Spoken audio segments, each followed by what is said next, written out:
Well, hello everybody. That's right. Welcome to Potsquatch Growers. It is the Wednesday live stream show. I hope everybody's doing well so far today. It's been a busy day here at Potsquatch Growers, but we're getting things going, getting things flowing. And, we got all the new babies coming to birth in the other room right now. All the little sprouts is coming out of the ground. It's going well.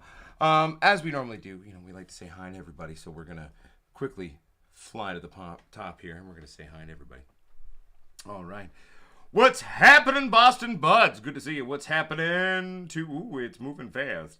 Panda Cat, good to see you. Karen Sacha, good to see you. First time catching a Squatcher live. Well, welcome, Karen. Welcome to the show, my friend. Happy to have you. All right. Ganja Nani, your mama, welcome to the show. All right.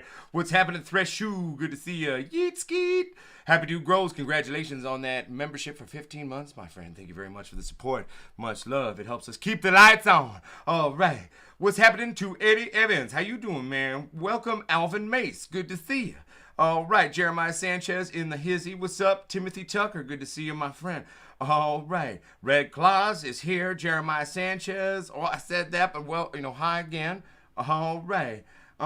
What's up, Gregory Allen Reed? Good to see you, my friend. What's happening, Blasted Puffin? What's happening to Patrick Randall? What's happening, Fred Fury's Frequency? Welcome to the show, my friend. What's up, Pete G? What's up, David Sizemore? What's up, anyone I've missed? I don't think I missed anyone. What's up, Bobby Barnes? It's going well, Bobby. How you doing, buddy? All right, everybody. Welcome to the show. I've played catch up now. What's happening? Time to eat. Deer Farmer in the house. Hell yeah, there we go. Welcome to the hood, the Deer Farmer. I loved the learning about deer farming. It was a new concept to me. Farming deer, right? Oh boy. Anyway, everybody, so things are going really well here at Potsquatch Growers. We've got all the baby plants. They planted, they sprouting. We've been shooting our little super fast video. We're gonna release at the end of it. I've been slowly shooting it and editing it as it goes. So at the end of this run, you're going to get to see it all super condensed into super tiny little video. But, it's going well. I believe I was wrong. I actually missed saying one of the things that we popped some beans of, too, in the last show. One thing that we did end up doing as well was some of that Alien Rift as well. I totally forgot that we popped that. I didn't know if I had mentioned that last time. But, so we did that one. All right. So, let's read some messages here. What's up, Miss K's Garden? Good to see you, my friend.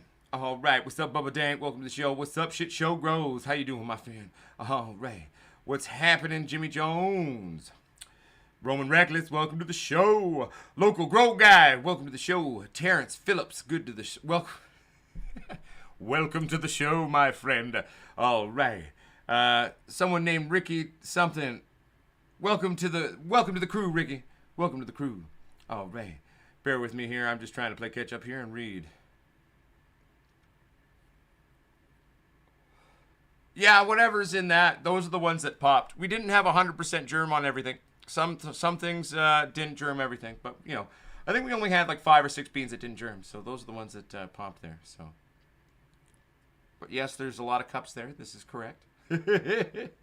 Don't worry, my license has plenty of room on it. What's up, Dad? Welcome to the show. How's it going? Good to see you. Everyone, the set of balls that made my ass, at least half of it, in the show. Welcome to the show, Dad. I hope you're doing well. What's up, Wookiee Supremacy? Bong's up to you, my friend. I'd hit a bong with you, but it's upstairs on top of my fridge. Yo, what's happening, Vic Victor? How you doing, my friend? Welcome to the show. All right, so Red Claus, you're finally getting to watch a show where you're not working. That's awesome. Woohoo! I'm going to take this off because I actually feel it's making my eyes really dark. You can't even see my eyes. It's shifty, all right. This one time Potsquatch went down to Texas. All right. No, sorry. All right, everybody. Let's read anyway. Bear with me. Playing catch up here. I love it. It's actually really kind of cute, everybody. Everybody's all getting to the show. Everybody's saying hi to each other. Oh, hey, how are you? How have you been? And it's I'm always watching this when we're doing the shows, and I kind of picture it this big, giant lobby.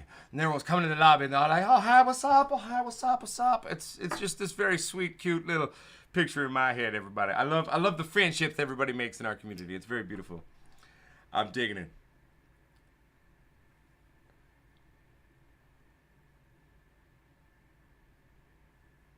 Oh, okay. Well, yeah, Randy Libby. I know that name a hell of a lot better than I know Time to Eat Upta Comp. Hell yeah, Bubba Dan. Congratulations on staying conscious, my friend. Oh yeah, Roman Reckless. I'm glad that your light showed up too. You know, with post being the way it is, sometimes things take a little bit longer to actually show up.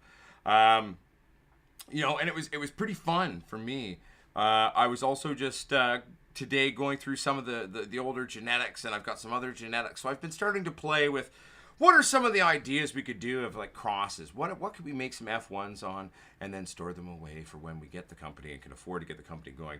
That we could play with and stabilize out, you know. And I was going through different things, and it's fun, you know. Those creative juices start flowing, and you think about mixing different genetics with different genetics, and what can we create by playing this with that, you know. And then you go through the seeds you have, and there's a lot of stuff that you forget that you have. Like even if it is on a master list, you know, you never really look at that list until you start sitting there, going through jars, you know. And I've come up with a couple of fun ideas. I also want to say a big shout out to Paddington. I believe that's what you go by on the YouTube. I will not share your real name. Comes from my part of Canada. Sent us some wonderful fun beans. And one of the things that was in there was this blue cheese crossed with Girl Scout cookies. And so today I'm going through the jars, and I was like, oh, you know. And then I was like, oh, right, I have a blue cheese crossed with Afghani. And I was like, huh, well, that could be interesting as an initial cross to play with. Imagine that. Blue Cheese Girl Scout Cookies by Blue Cheese Afghani. That to me sounded like a good time. I mean, I don't know. How does that sound to everybody else out there? I think that sounds sexy, but... All right, I'm going to play catch up because it's scrolling ahead, so I'm going to, you know, power rate here.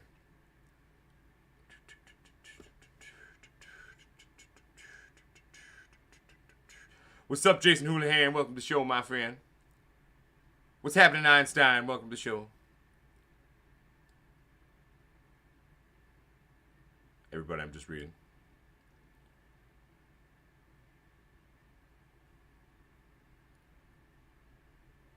I am caught up.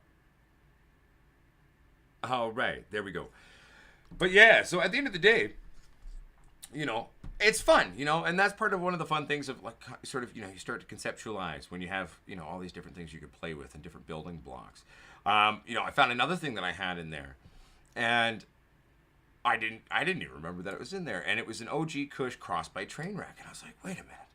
I was just talking to Gazzers the other day, and Gazzers like, yeah, there's this old strain. I only got like 20 beans of it left. It was from years ago, but he's like, I'm going to try to bring it back that we made. And he was like, oh, man, this one is Master Kush by Trainwreck. And the second I saw that OG Kush by Trainwreck, I'm sitting there, I'm like, wait a minute. Imagine if that shit fucked this shit. Okay, then we got a double dose of Trainwreck, okay, but two different variations of Trainwreck, because, you know, the Trainwreck that Gazzers would have been working on this one came from a long time ago. I won't lie to you. I didn't remember having OG by Trainwreck in there for one of my grower friends. So therefore, who knows where that Trainwreck comes from? All I know is it's going to have legitimate 50% Trainwreck in it. So I'm sitting there thinking, well, no. What would happen if we got like that Master Kush by Trainwreck, right? And if that Master Kush fucked that OG Kush by Trainwreck? Double dose of two different fucking variations. The Trainwreck meeting with two different Kush variables. I mean, it could be very nice. These are like fun things. The creative juices start to flow, right? And then, you know, you could actually take that one a number of ways with the stabilization out, right? You know, so anyway, I've been nerding out with seeds this morning, everybody. So I'm kind of like plant fucking, right? You know? All right.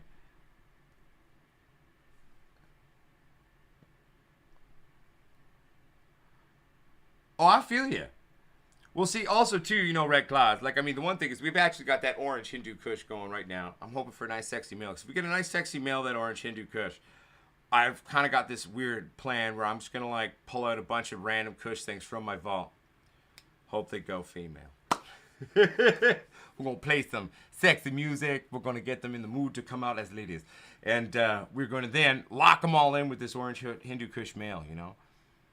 Just to do an initial F1 cross of a bunch of different things that, you know, you stick in a jar and then you come back to at a later date to play with. But yeah, I mean, I'm having fun. I'm thinking about like, ooh, what are we going to cross with this? And what can we do with this? And it's a very exciting thing. You get excited about it. I'm being a bit of a nerd right now and I apologize. All right. What have I missed? What's up, Griminy? Anyone else who I may have missed saying hello to? Hello to you. All right. Do, do, do, do, do.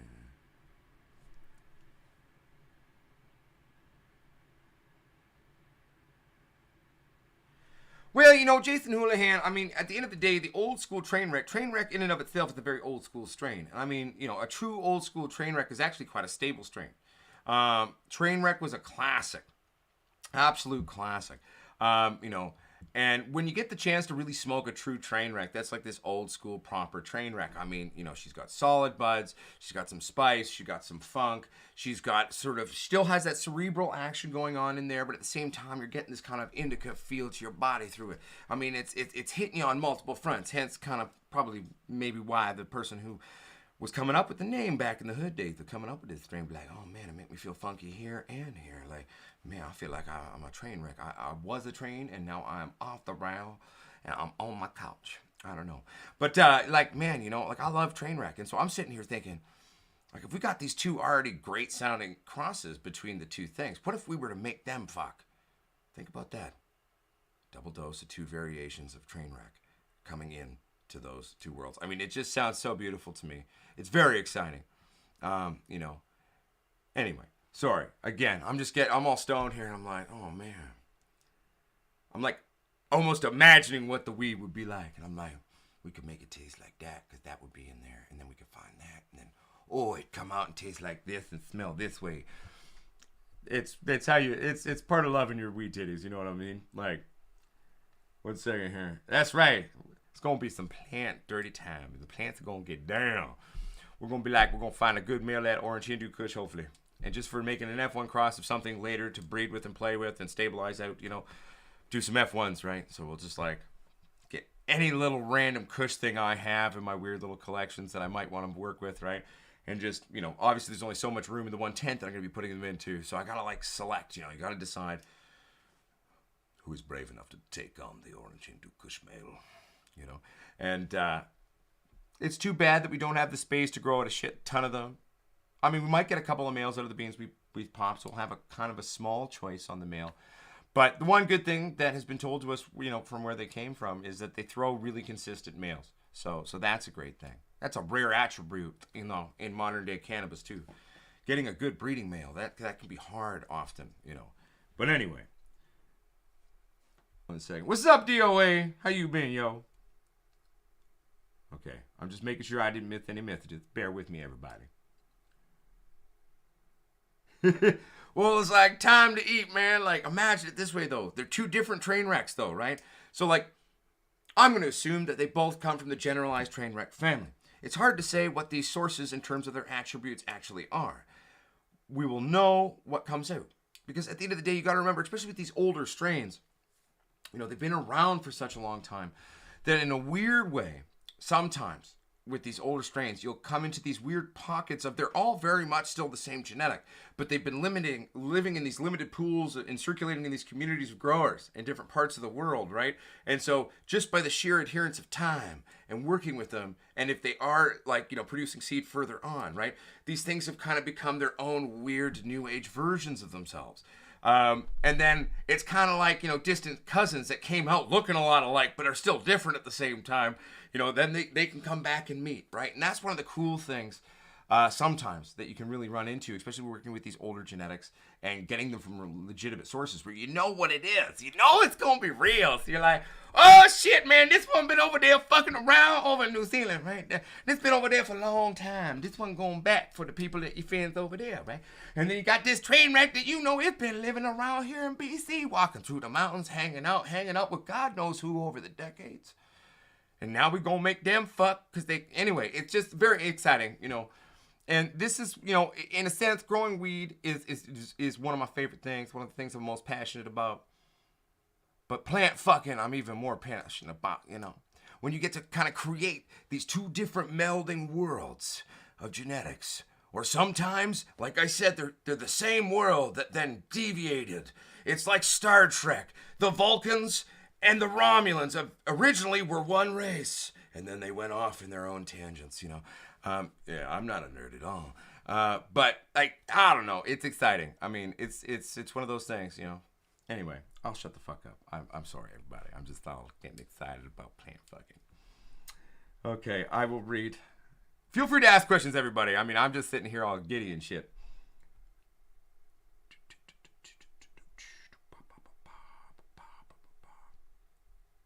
I'm almost there. What are you trying to play with, Jason? What are you going for? Reverend Veritas says, "Hey Potsquatch man, sorry I might miss the show tonight. We've got tornadoes on the fucking way." Holy shit, bro. Okay, Reverend Veritas, if you're actually about to get a fat ass tornado coming at you, get in that shelter. You can watch my stupid ass anytime. It'll be on after. Don't even worry about that. I hope you are all safe. Everybody, send out psychic force, mind vibes. Reverend Veritas's house and property will be okay. And hopefully everyone down there is also safe. It's going to be alright. We can dissipate the tornado with our minds, everyone. I didn't get stoned before this show at all. But anyway, Reverend, be safe, okay? Much love. Watch it another time. Don't even worry about it, brother. It's all good, okay? You can watch my ass anytime. Be safe, my friend. All right. But seriously, much love to you guys and everybody down there. I hope you're going to be all right.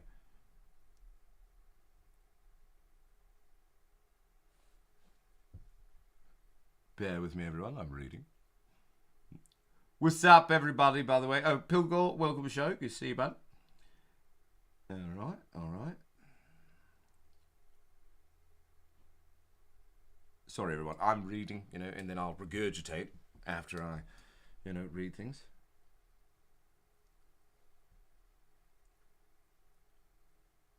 I've actually got some Jack Herrera in my thing, I think. Or do I? Did I see that today? I don't know. There's a lot of jars. I think that I might have that, or that crossed by something else in there as well. So then it's not really it. But anyway, I'm reading. Bear with me, everyone. I am well, Wallyfish. I hope you are well as well. Unless you're talking to Reverend, then yeah, you know what I'm saying. Bear with me. I'm catching up. I'm catching up.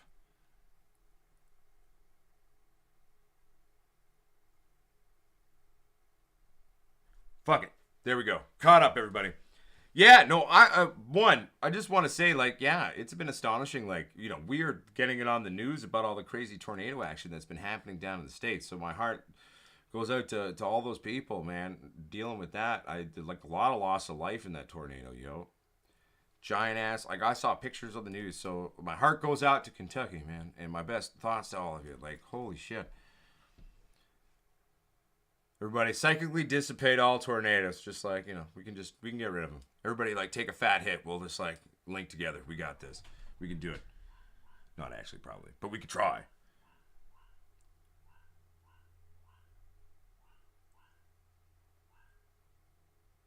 Yeah, right, Soul Price? I mean, it was stupid. The only thing I will say is, just all these crazy, weather things that are happening around the world right now, right? And we're stoners, everybody. We smoke weed, we watch movies, we read silly books, a lot of us. I do. I love science fiction or apocalyptica, right?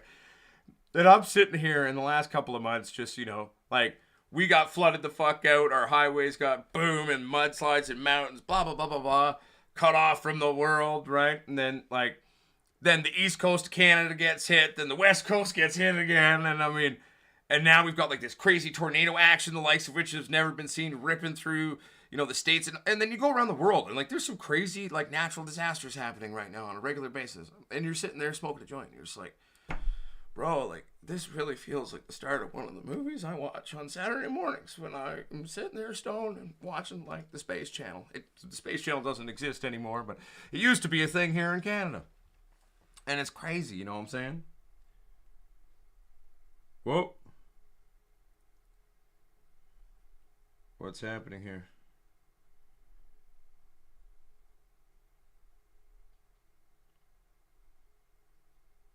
What happened? What did I miss? Did I miss something?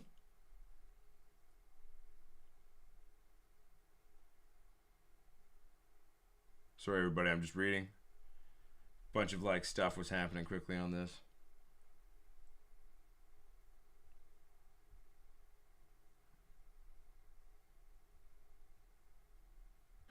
Right, Grimity? Dun, dun, dun! I wholeheartedly concur.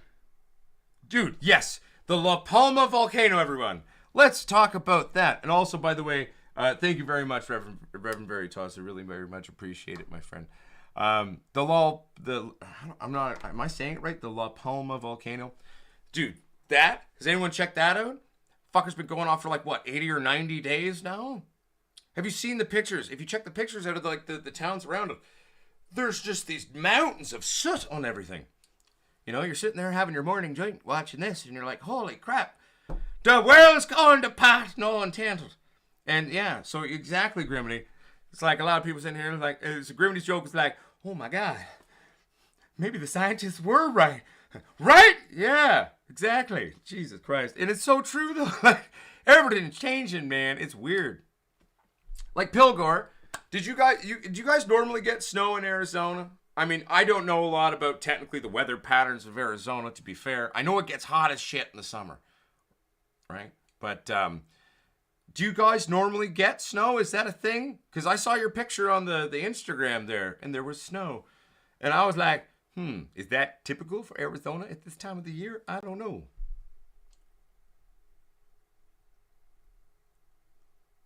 Well, thank you very much, A. Or Wally Fish. Sorry, it only said the A on this. It didn't say your full name, but it says it on my computer there. Thank you very much, Wally Fish, and much love, my friend. I appreciate it. Bear with me here.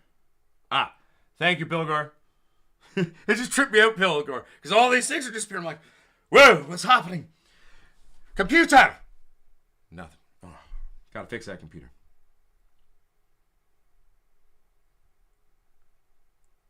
Oh, they're doing good, Boston Buds. Sadly, we're doing it with the computer setup right now, so I can't exactly easily, but I could like bring one out by a time. I could bring out a couple and they could come say hi.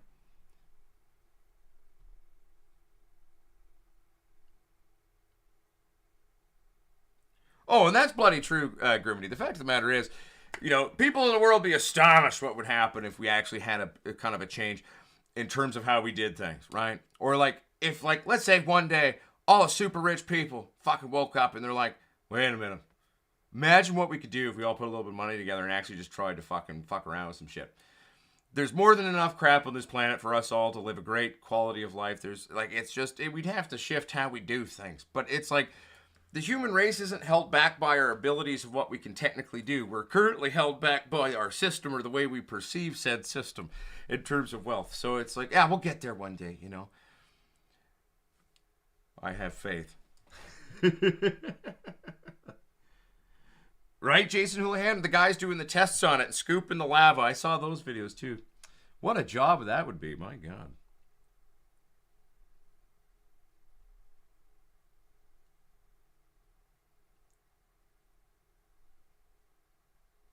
Rene Dupont, oh, your power's out there? What caused the power outage? Oh, yeah, I missed 420 too, but it's only 324 for me, so it was me missing Alberta's 420. I lived in Ohio my whole life, and every year for the last 8 years, mostly our winter has been pushed a full month up, no snow in December, but in January we get blasted.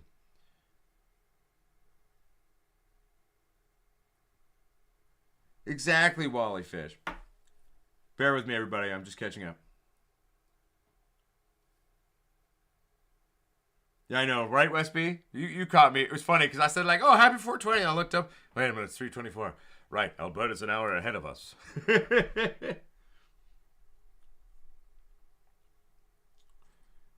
That is weird, Grimity. Going for a rip in December is weird. It is strange. Okay. Do people want to see a little baby? We'll bring one in a little bit. They're new to the world. They've only been alive a couple of days. But here, if I can remember, I can tell you the exact germ rates of everything. So we had a 100% germ rate on the Orange Hindu Kush. We had a 100% germ rate on the K-Town by AK-47. We had an 83.333 repeated percent germ rate on the K-Town Cheese, I think it was. We only had, oh, and I found that one little random rock star bean floating around. So I was like, fuck it, it's only one. We'll start the stupid thing. And if it goes female, great. And then at the end of the day, we'll just do a random fuck if we get that orange Hindu Kush male, right? We'll throw that one in there too. I'm just going to take anything cushy I have and lock it in the room with this orange Hindu Kush male if we can get one. And we'll see what happens. It's not a perfect way to start, but, you know, work with what you got. And then when you got a lot of beans, then you go pheno hunting.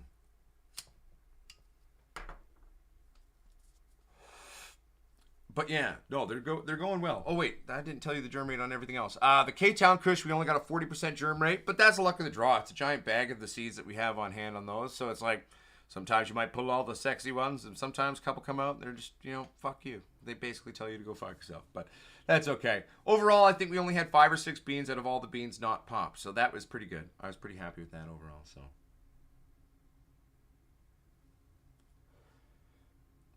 Hey, what's up, Crazy Train? Good to see you with Will. I'm assuming that's what you mean.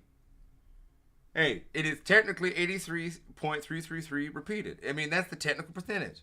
I even put that in the video because I was like sitting there doing our little like super fast video that I'm shooting for the end of the grow where I show everything really fast. And like I was like, oh, that'll be a fun, clever thing. Let's count. So, well, that would be 83.3. So put that in and like do my little thumbnail, or not thumbnail. There's words on the video, if that makes sense. Wow, how technical of an editor is he? Huh, pretty, I use my cell phone. All right.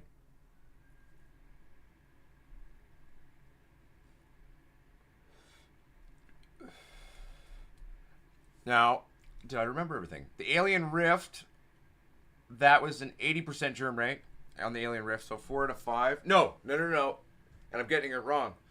It was 80% on the K-Town by Cheese. It was the Alien Rift that was 83.333 because there were 6 beans and 5 out of 6 fucking popped. Haha, there we go. It eventually all finds its right pathway. But no, long story short, decent fucking germ right there.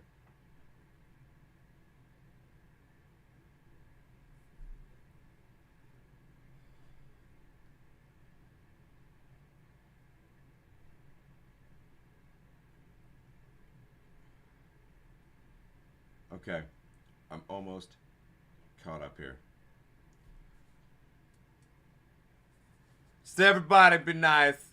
Everybody, also I will say sometimes, you know, our friend Einstein sometimes is a little excitable. There's nothing wrong with that, you know. We'll find Einstein, it's okay. Deep breath, it's okay, muffin, okay? It's all right. Sometimes I think we also run into potential language barriers sometimes on these things. So it's like, for me in Canada, for example, I might read something written in a certain way from someone else somewhere else in the world, you know, and then I might take that the wrong way. So, you know, always a grain of salt, you know. But anyway, everything's fine. We're all love here. It's all good. No, I don't think it's Vader. I'm trying to remember. I was just reading about what at least Leafly said on it, and it's from Ocean Grown Genetics here. Well, here, let's pull it up. The Alien Rift for you.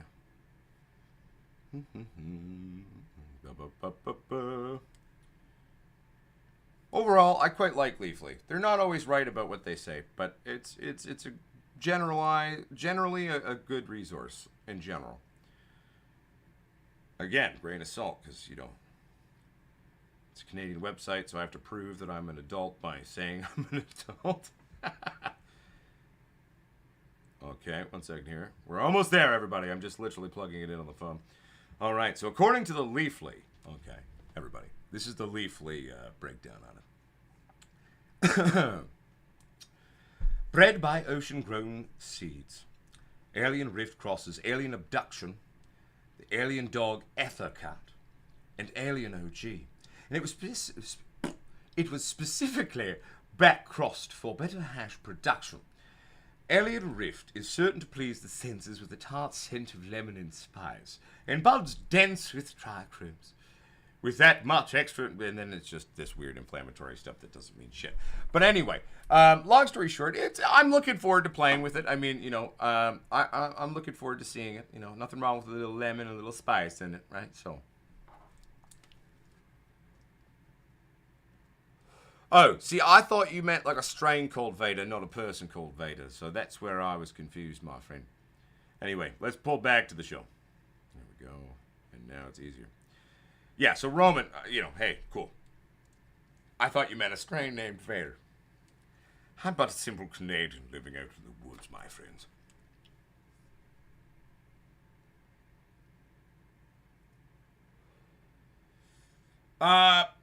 Well, Matthew Larson, I mean, as many people know, I have a critical opinion on current genetic market existence. So for me, I mean, I there's not really a lot of stuff that, there's a few people out there, but I mean, I'll keep it to myself. But there's a reason why I'm getting into this and, want to spend my life as part of what I do, trying to, develop a good plethora, a good battery, a good library of genetics to leave the world with. And then a hell of a lot of fucking F1s that I could have never, stabilized out in my own lifetime. So, then there's more things to keep working with. You know what I'm saying? All right. I know that feeling, Patrick Randall. I've been there, my friend.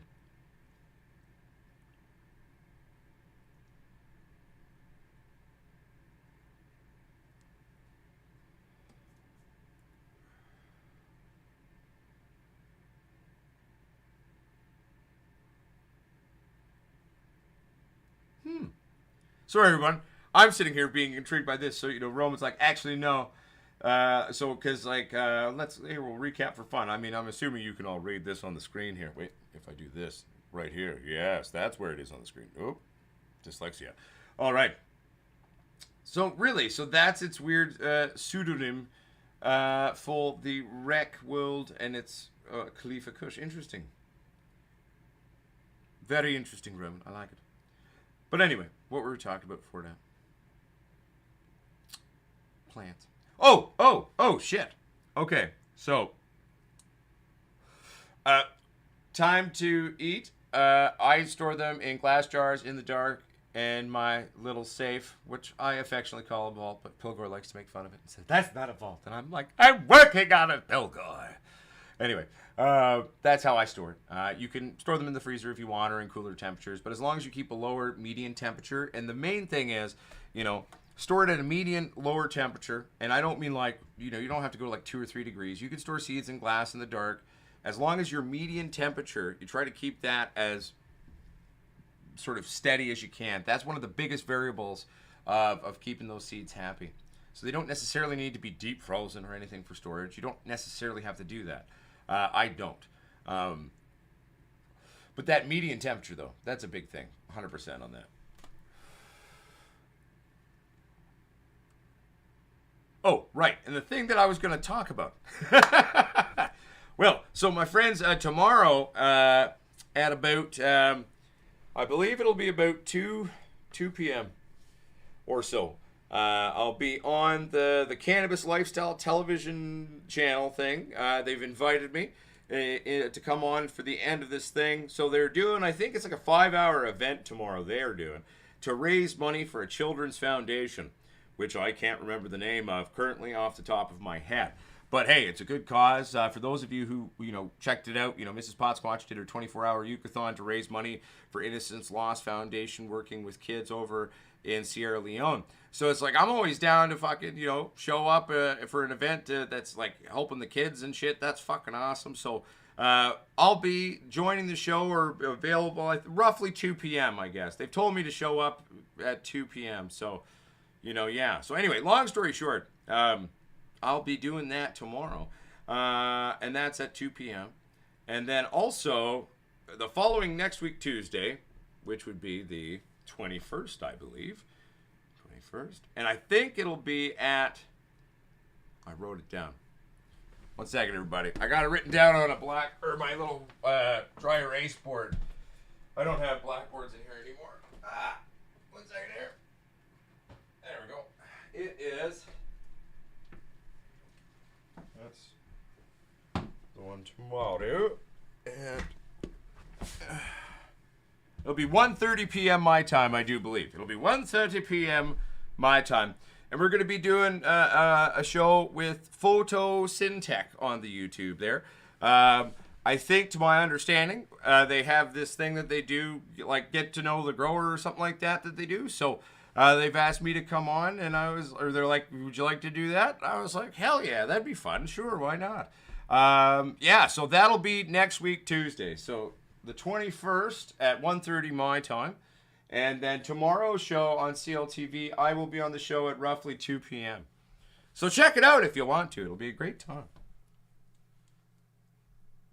All right.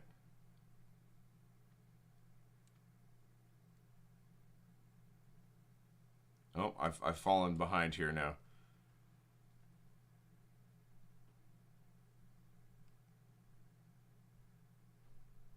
Bear with me.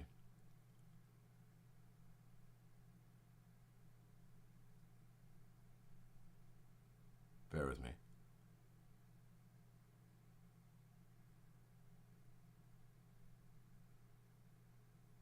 Almost caught up.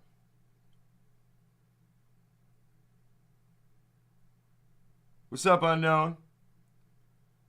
What's up, Can of Works? And everybody who's joined the show that I haven't said hi to, hello.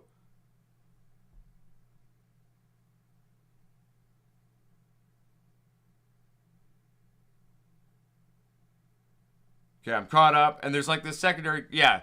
And in terms of the secondary conversation of people charging like $5,000 a cut or this or that, you know, and that's not unheard of. I mean, and that's not even necessarily a new concept. You know, certain strains and rarity going for people who do have them and have the bona fide thing, people are charging stupid amounts of money. I'm trying to remember what this one strain was that I had a buddy who had a guy he knew who had it. But it was like $10,000 for cutting. I can't even remember what the strain was. We were very excited about this rare strain back in the day, though. This was years ago now. But that's really my testament. That's not a new concept. I disagree with the practice 100%. I mean, the way I look at it, in terms of anything, right? Fuck exclusivity. And if something's that rare, if it's that beautiful that, you know, we covet the rareness of this beauty, you know, you should be really, as a person, if you do possess it, trying to make it stable, make it available, so we don't lose these genetics. I mean, that's because like, when they're gone, right? You know, and it's like, so if we do have these older things or these rare things, so like that's where for me, working on attempting to get like these rare things if I can. And then trying to find, you know, the right ones, and if we can, to bring it back successfully, stably, and what we remember is such an important thing. I mean, these are like the genetic libraries of the universe, of our generalized culture, the where history was made, you know, and also, you know, some of the best building blocks to then work with further, you know, play in terms of developing things, right? So, yeah. But at the same time, don't charge $1 billion. Like, that's just mean. It's like, nah, nah, nah, nah, nah, nah, I've got this rare thing, and you can only have it if you pay me $10,000. And it's like, I'd rather just not have it. Like, you know what I'm saying? One second here, everybody. Now I'm just, I'm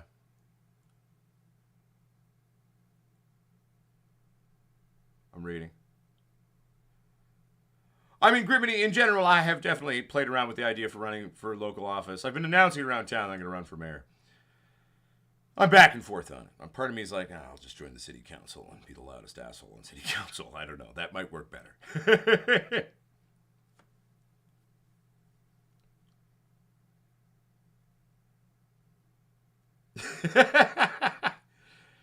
Maybe I am picking up what you're throwing down there, going to know your mama. 1 second here, everybody. I'm just playing catch up now.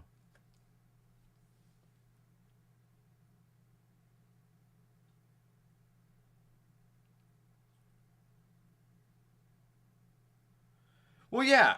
Just Visible Farms, Pilgor. My main thing would be, if you have something beautiful, you know, you can covet it for a little while. But like one day, just make sure that when you leave this earth, the genetic's not gone forever. You know. And I know it's hard. We work so hard on these things or have these rare things, and we want to like just hold on to them and stuff. And I don't know. I'm a big believer of like letting things, like even Gazzers and I, for the company, we talk about this all the time. And so Gaz are like, well, maybe certain things we develop though eventually, like maybe we should only release feminized because we don't want them to have it. And it's like, yes, in one count, yeah, sure, I totally get it. But at the same time, it's like, fuck it, like, you know, let's be the guys that bring back things and just, it's kind of like it, I imagine like almost open source software, you know, in a sense. Once you let it out there, it's something that people can use. And I mean, I just, it would give me nightmares if when I die, all these genetics have been lost, and like there's nothing fun for the next generations of weed titty growers and weed titty farmers to play with. I mean, that'd break my heart, It'd break my heart. But no, I feel you, Visible. Totally, I get it. My Sasquatch strain, like, it'll eventually go out there. I've only got enough, maybe just enough in those beans left to try to bring it back properly, but we will see.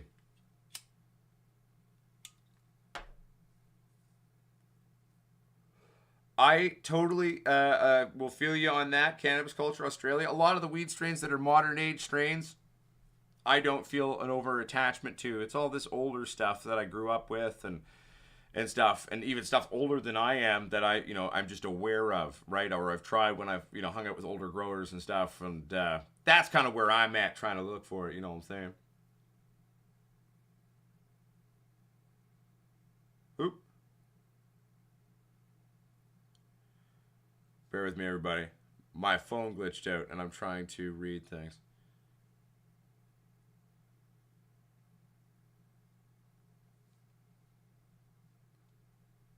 Sorry, it keeps glitching out.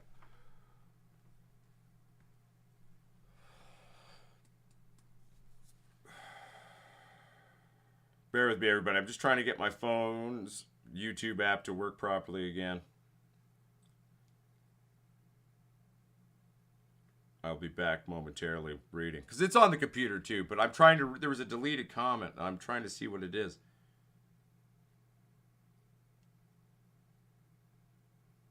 And it keeps crashing every time I try to read it. Well, I give up. Whatever happened. Peace and love, everybody.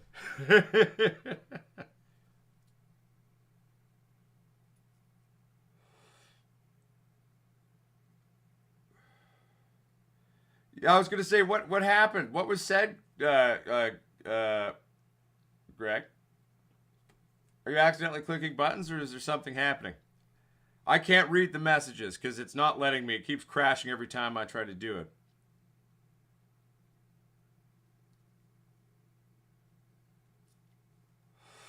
Yeah, I don't go any higher than like 64, 65, West B, but, and then 65 Fahrenheit, that's what? Is 65, that's roughly still like 20, 21 degrees Celsius, right? And if that's roughly what it is, because again, my brain operates in Celsius, I would prefer to dry in cooler temperatures. I like, my happy place in terms of at least speaking Celsius, if I can dry anywhere between 10 and like 15, 16, that's great. I love a cooler, dry environment. 55 to 65 on your dry, and that's fine. And make sure you're keeping a little bit of air movement going on. Make sure it's pitch black, okay? Lights do denature cannabinoids. But don't have the fan going directly on your flower material either. The whole point of the fan is kind of keeping generalized, weird background air movement, not direct onto the thing. You know what I'm saying?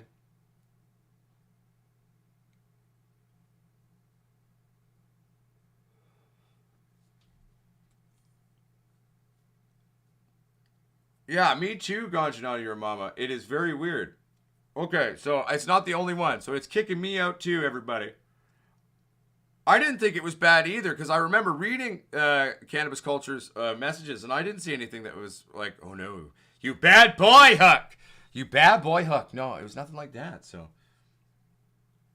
anyway, long story short, everything's cool. Sorry about that, Cannabis Culture. I hope you're all good. What's up, Westby? Yeah, so drop the temps, but the humidity's fine. Just, again, you're riding right up to the line that I like to go to in terms of my drying environment, so don't let it go past that 65, okay? 65 is your glass ceiling, and it's not one you want to break through, okay? So, don't go past it. You can drop it a little bit if you want, but, maybe if you want to be a little bit more, and so in terms of fluctuations, setting your dehumidifiers to try to maintain a 60, then you're going to have a bit of wiggle room in terms of your fluctuations. It's going to be nice.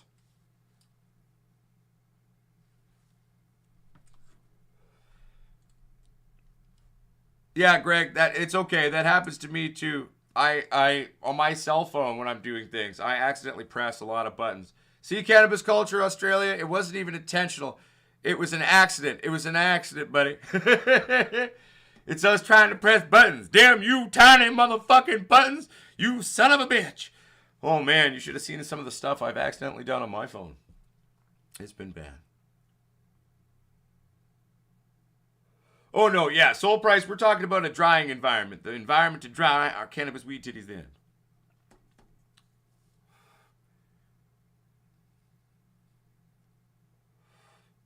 Sorry about that, mate. Yeah, that's fine, too. Well, see, there we go. And here we're all like, fuck, we didn't mean to do it. And this cannabis culture is like, what? Oh, I didn't even say it. I love it. I love it. See, and that's where everything's good. So...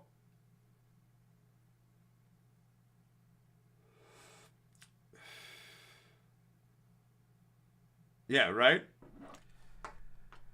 Should we all sing Monty Python's, always look on the bright side of life? I only really know the one verse. I think there's only really one verse to it, isn't there? Always look on the bright side of life. Do-do, do-do, do-do, do-do. Oh, shit. The way I like to say that one, it's all about how we slice the cake, people. It's all about how we was that one on purpose?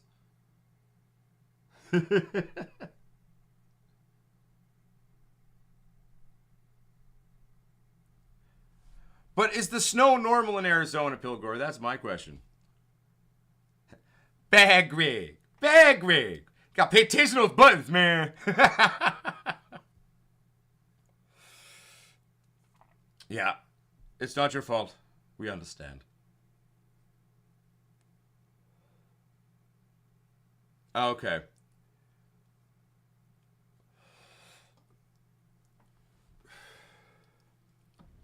Einstein has always been a character, my friends.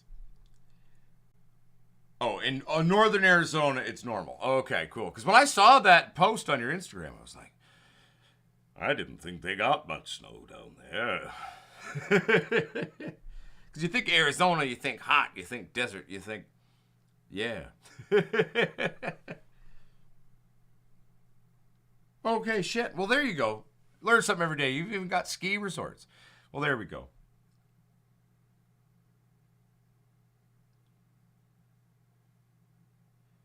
All right, Reverend Veritas, well, thank you for coming back to the show, my friend. I'm glad you're in the tornado shelter. And, hey, you still got reception. So, hey, watching the show in a weird way is kind of a barometer of sorts in terms of the local infrastructure, of your ability to connect to networks and stuff. How big and bad is it? Is it going to wipe out shit or not? I mean, that's kind of, always a good indicator, right? Okay, gotcha. So, South Arizona okay, there we go. Learn something every day. But yeah, so let's go back to, and another thing I forgot to tell everybody. So this December 24th, well, a lot of you who've been watching for a couple years know it's a thing, but we're going to be doing the 'Twas the Night Before Dankmas show. 'Twas the Night Before Dankmas is something we've been doing. I believe we're going into our 4th year doing it. Maybe 3, but I think it's the 4th year now. I'm pretty sure. Time flies. It's hard to keep track. But we're going to be doing the 'Twas the Night Before Dankmas, which is sort of a rewriting of the 'Twas the Night Before Christmas that we made many, many moons ago. And we've been reading it every year. And the show's kind of changed every year that we do it. But, I mean, so this year, we're going to try to make it the sexiest, funnest one yet. Miss Potsquatch going to have a musical performance.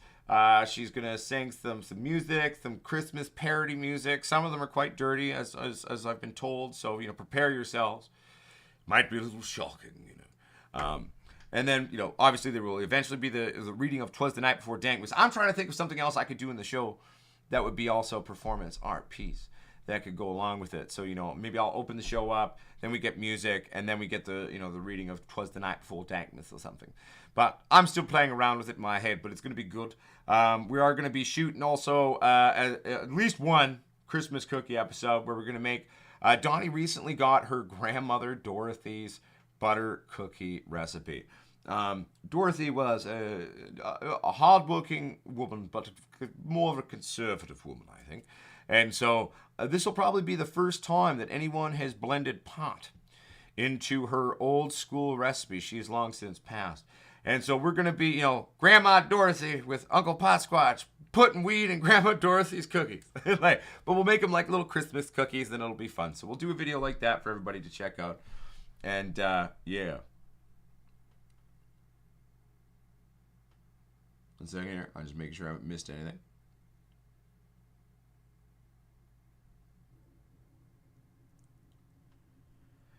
Yeah, we'll see what happens, you know. Soul Price, you know, part of the performance art will be fun. We'll see. But, yeah, no, it's going to be a good show. I'm excited for it. It's always a lot of fun. And I'm still trying to get my creative juices flowing of some fun little things we could do for that. But it'll be good. I'm looking forward to it, everybody. I'm looking forward to it. And I actually think I've come up with a way that we can kind of set up a few different areas. And I can actually set all of this stuff up. I've got a mobile computer desk that if I break it down and then run power to it, I can actually set up a mobile set. So we can actually... It should look pretty good for my limited abilities in terms of operating this software stuff. But it'll be a good show, everybody. Well, you know, yeah. Well, actually, that's actually, funnily enough, you're like, oh, you can put white in your beard. Well, it's like, I do have a Santa-esque beard. I'm just, you know, not white yet. And it actually, funnily enough, bringing that up, is a film I've been kind of working on, realistically, actually, for a couple of years now. But, like, it's really taken shape this year in my head and working on it. And it's one of the comedic kind of action, stupid movies that, like, that's probably what I'd love to spend my, you know, career writing and making mostly, but it's called The Son of Santa,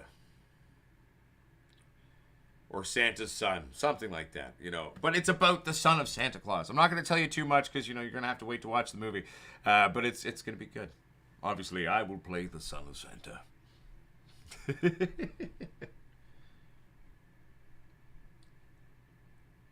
But yeah, you know, maybe I'll dress up like Santa. I don't think so though. But there will be fun. There will be fun to be had by everyone. It's gonna be a good show. Einstein, everything's fine. Chill out. Everybody, Einstein, just chill. Moderators, we're cool now. Einstein, everything's fine. Deep breath. Okay? It's all good. So, back to the show. I know, Einstein, it's just, look, Einstein, some of what you were saying is, you know, people were having issue with, so just relax, deep breaths, everything's fine, okay? Everybody, we cool, baby. Let's just chill. Yeah, the few hairs that I have turning in my beard are going straight white. I'm not going gray, sadly. Like, it's literally going right white. So if you look at the few hairs in my beard that I have, there's only a few of them, but, like, they're just, like, here's one.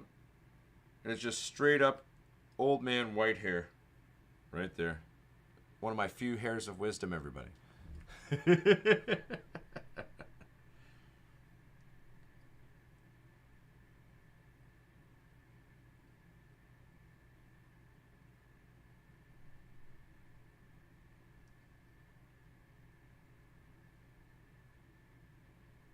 I'm just reading everybody.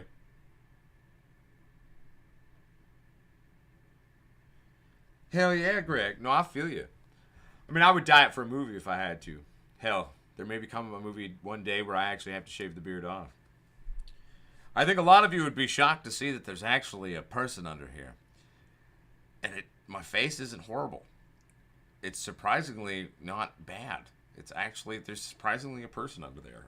You know, and who knows? Maybe there will become a film one day where I have to shave this off. You never know.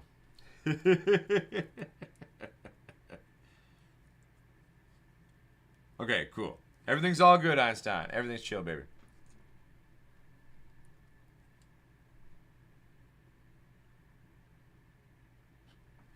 Yeah, see, I'm just losing the hair in my head, so... I'm not losing it. It's migrating, everybody. It's just traveling on down south.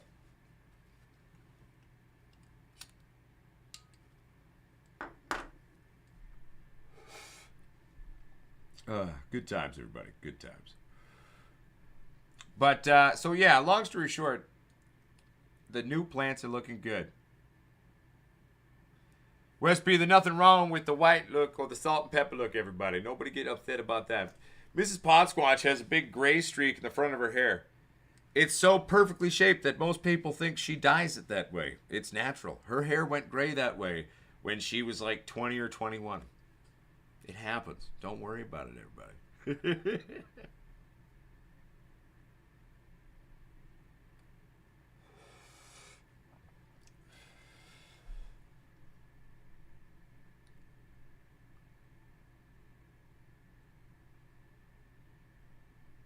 That's right. You could be Dot Man. It's like, I'm Dot Man.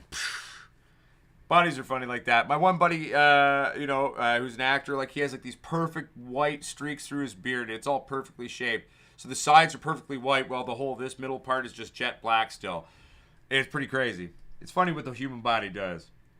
Yo, what's up, Kenny Bateman? How you doing, my friend? Good to see you. Welcome to the show. Right? No, Soul Price, that's natural. She does not dye her hair that way. She stopped dyeing it. She used to dye over it, right? But no, now she just rocks her natural hair. That whole front gray streak is totally 100% natural.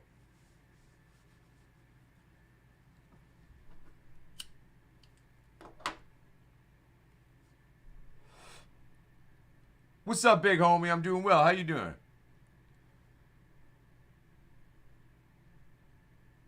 Jason the Sam says, cushion candy that I found into them and growing with cookies. Nice. I have a killer blend with a cookie, and it's like orange tangerine with a cookie. Huh. Sounds interesting, Jason. Sounds very interesting, my friend.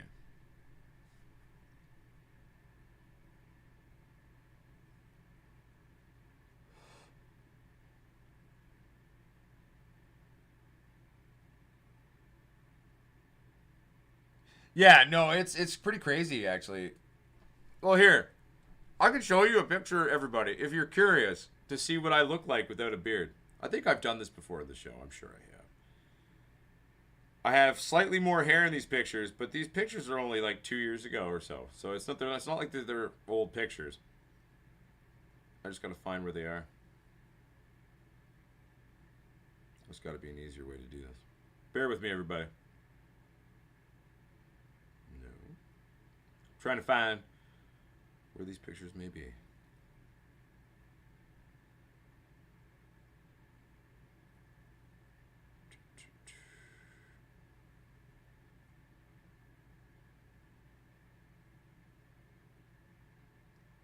Wait, I know how I can find these pictures. Bear with me, everybody. Almost there. Old man trying to use the phone. Not that I'm that old, but my brain feels that way. Maybe this one.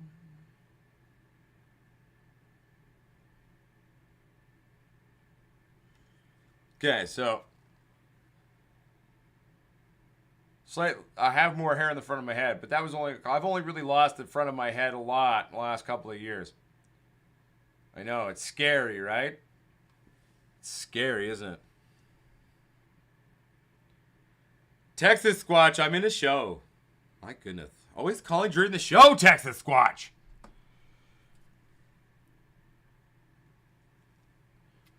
It's weird, right? There's a person under there. It's creepy, isn't it?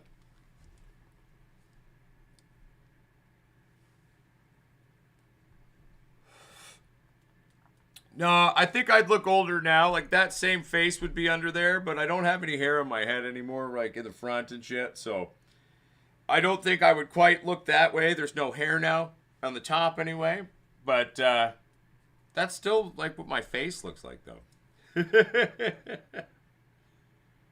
Creeps me out too, everybody.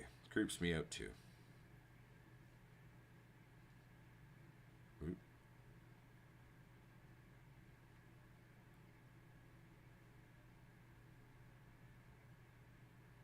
There we go. Just trying to get the phone right so I can read people's shit. Oop.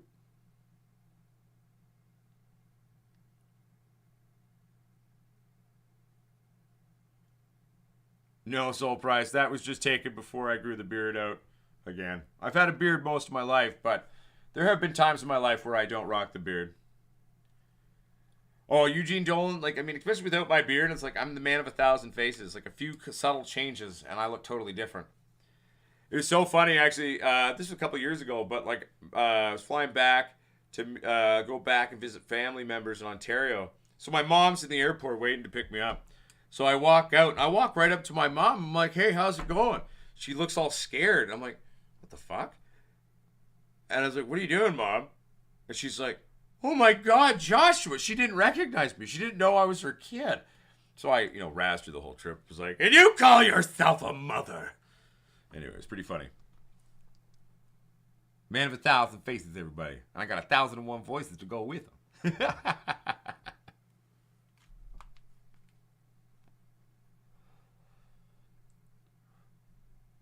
Damn. Nice to chilly, eh? Happy to growth.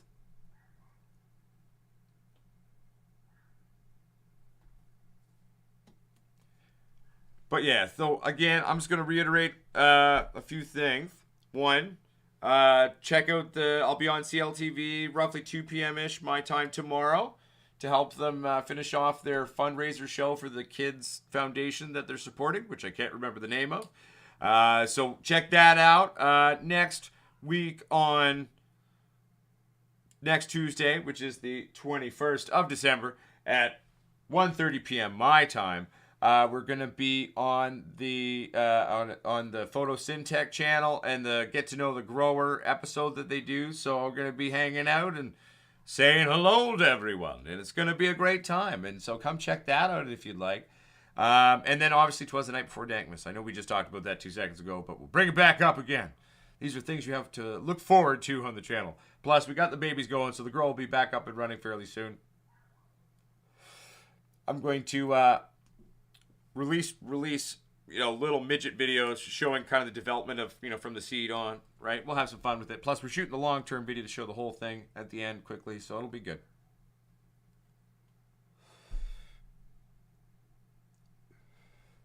Who says I'm not Eugene Dolan? I'm just joking, mate.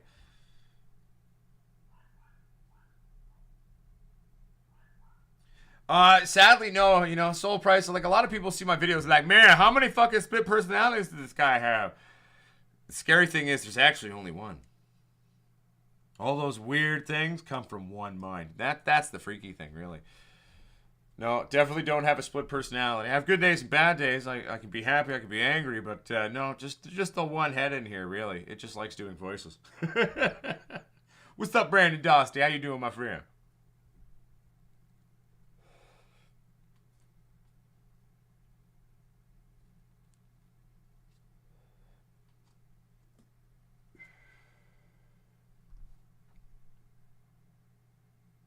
What? I don't understand what you mean, Soul Price. I'm confused. What? I'm confused. Okay, that's better. Okay, good. Yeah, and I mean that's the thing, right? Like, I mean, one of the things I find with cushes that is interesting in terms of kind of playing with crossing them with anything, if you've got something that's proper cushy, like a true cush, hits the smell note, hits the structure note, tastes right, hits right, it's cushy. It's interesting to see what happens when you cross them with certain things, you know. Kush genetics aren't necessarily always dominant. It seems, to my experience, roughly like a 50-50 time in terms of a cross. Obviously, you're going to have ones that throw still cushy, even if it goes kind of in a non-cushy route in a lot of it. But, you're going to have to phenotype hunt to find those. But so it's always interesting to see what happens with cushes. My favorite thing is when you make cushes fuck cushes. I mean, that's my happy place. But, yeah, so long story short, kush crossing is always a lot of fun.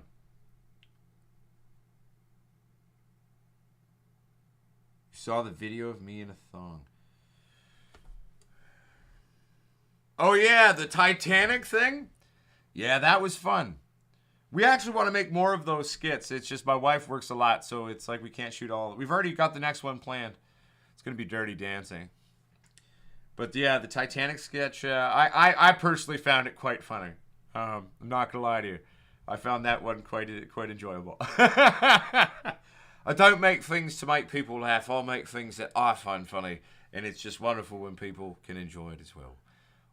You might be horrified by seeing me in a thong in that one too. It's possible too. I will never blame you for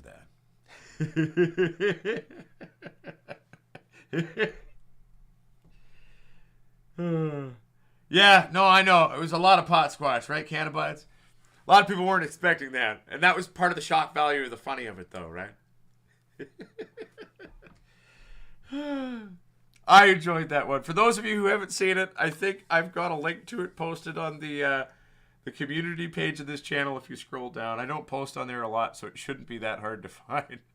But if you want to go see a wonderfully comedic sketch that I think it's brilliant. I found it very amusing. Where we do like the drawing scene from Titanic. And so that was kind of Mrs. Potsquatch. She's like, I want to make these sketches. I want to make like bad movie remake sketches of movie scenes. I was like, okay. So we did that as the first one. And then we've got other ones planned to come. There's actually a whole list of them already. We haven't had a chance to shoot another one. But the first one I thought was brilliant anyway. I quite enjoyed it. You do see a lot of me. I'm warning you now.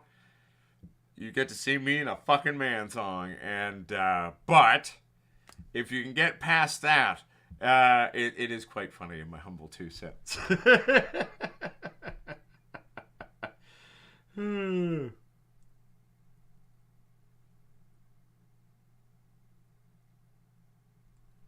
That's all good. We'll have fun, Roman. We'll see what happens.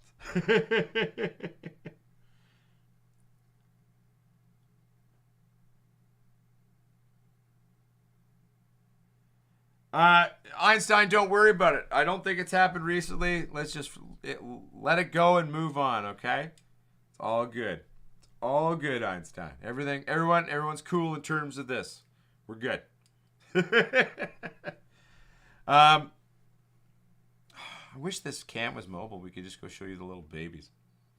Really got to get like a hub so I can have like another camera wired in. We did have that crop camera, but that wasn't actually my camera. It was someone else's that we were just playing around with. So I'm almost caught up.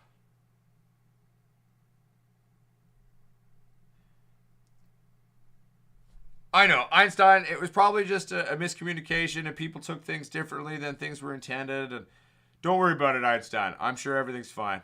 Everything's cool, buddy. What should we talk about?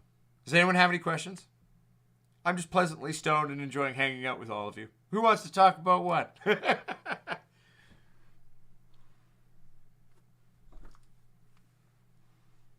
In Canada? Well, I'm in Canada, yes. A lot of the people who watch the show aren't in Canada, though. Oh, you asked one. Okay, sweet. How far back do I need to go, Detroit? Oh, there it is. Okay, so, good. Thank you, Detroit.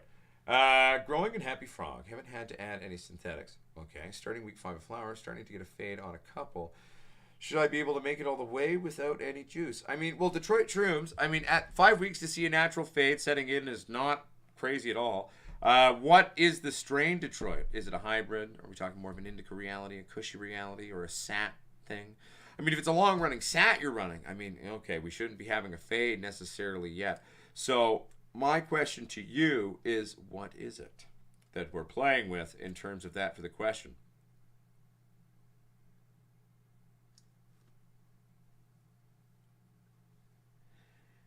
Yes, Jason Julian, there's totally wireless modules and they do work, but the ones that work really, really well are extremely expensive. So until I can buy the really good ones, I'm probably just going to run hardwires because I at least know on a cheaper version of tech, like I can hardwire it and it's going to work better for the show. I just need to get a proper powered extension hubby thingy. As you can tell, I'm extremely gifted in all things computer, so.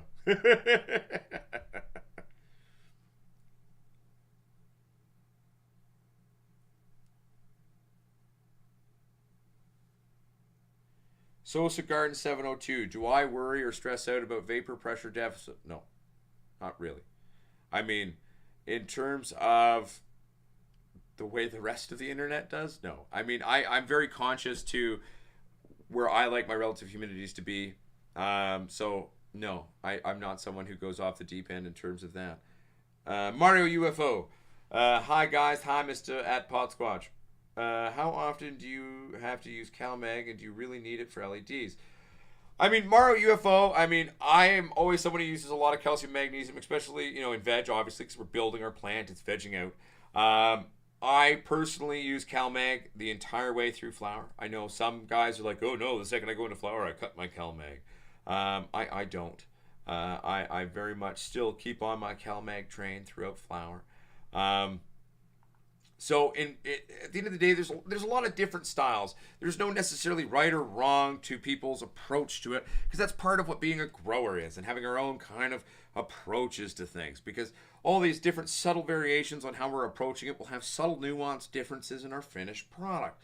So for me, I use it. I grow straight LED. I don't cut it during flower. I personally feel it is a very important part to getting what I want out of my cannabis. So I still use it, yes. I know a lot of people don't, and that's cool. That's not my style. That's not my funky town on it. You know what I'm saying?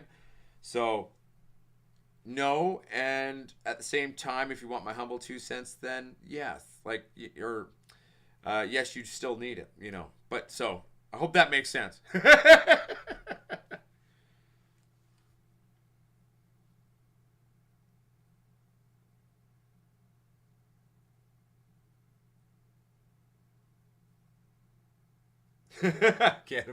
CalMag saved by marriage. And the funny thing is, though, if you think about it, cannabis, I could see how CalMag, let's say, here's the thing, right? Imagine a married couple, right? One's a grower, and the plants are all stressed out, and they're really needing some CalMag, and there just ain't no CalMag, right? And the stress from the grow is carrying over to the marriage. So that, I could see that, cannabis. I could see how that could save a marriage. You're probably just joking, but I'm thinking, well, how could it save a marriage?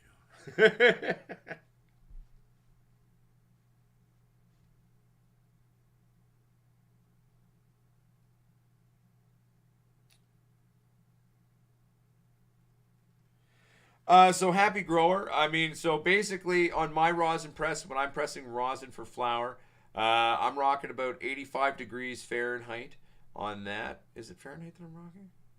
Or is it 85 degrees? I gotta go check my fucking thing. Fahrenheit wouldn't make sense. 85 degrees Celsius, you dumbass. Yeah.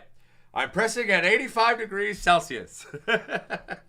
And so when I'm pressing flower, basically I'm pressing for roughly, flower dependent, 3 to 4 minutes. But my trick is, so basically I start my timer. Mine's a manual hand crank. So I'm slowly bringing the pressure up. And the second I start putting pressure on and my needle starts to whoop, I'm then starting my timer. And I'm slowly bringing it up. But I'm usually spending the first minute and a half to 2 minutes, okay, slowly bringing it up to about 6 tons. So I bring it up to 6 metric tons. And then, boom, I leave her. And then wait till my timer runs out. The second the timer hits, I'm going to quickly take a look to see nothing else is bubbling out. I'm also paying attention while I'm pressing, though, if I need to augment my approach to the press in terms of the oils coming off the flower. So if it starts to change color from doing this slightly longer press, we know that's a little bit more sensitive in terms of it. So I'm going to tweak it maybe from there. But my general way of doing it is about that. And the second that timer goes, beep, I'll do my little check, and then I release pressure, pull her off, and directly into the freezer. And that's kind of the first part of my process on that.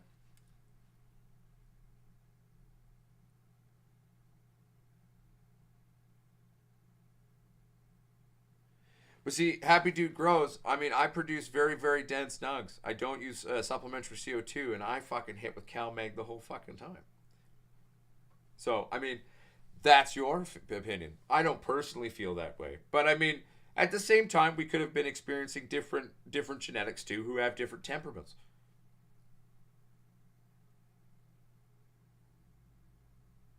Ugh. Sosa Garden 702. Yeah, don't flush with CalMag. There's no reason to flush with a CalMag. That kind of defeats the purpose because, again, there's a bunch of salt buildup in that CalMag.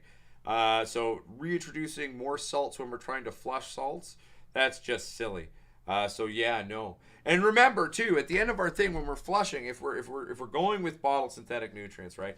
And so we're actually doing our flush for the last typically 2 weeks. That's what I like to do is a 2-week flush, okay?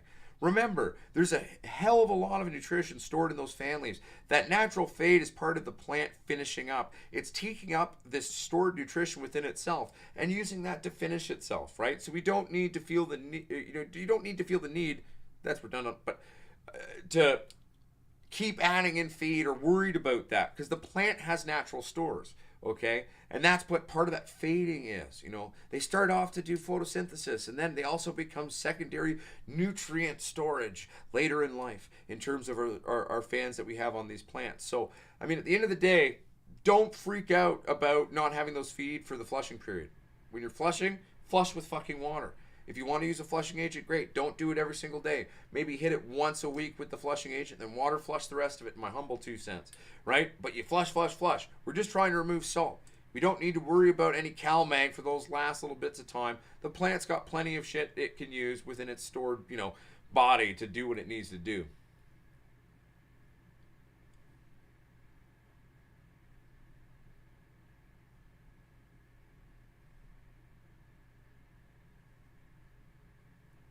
Oh no, I feel you, happy grower, 100%. 100% happy grower. Sorry, everybody, I'm just trying to read quickly.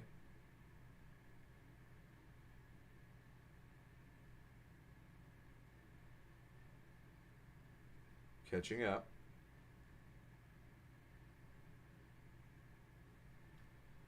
Sosa Garden 702. I don't see anything that would ever back that up in my understanding of it. So I would humbly disagree, Sosa, on that. If you want my 2 cents, dear God, don't do it. No, I feel you, Sosa. That's just my humble 2 cents on it, my friend.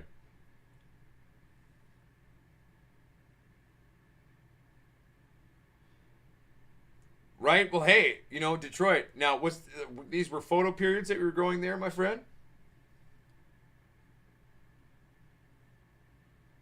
Hmm. What were you feeding Tony Clifton?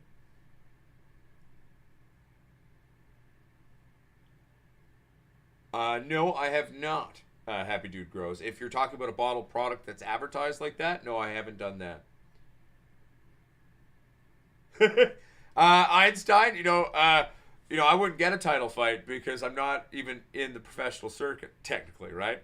But that would basically be an insult to everyone in the league if they were to offer me a title fight anywhere. But once I'm fighting shape, which I'm working on right now, hardcore. When I'm ready to do so, I'm definitely down to do some exhibition fights, though.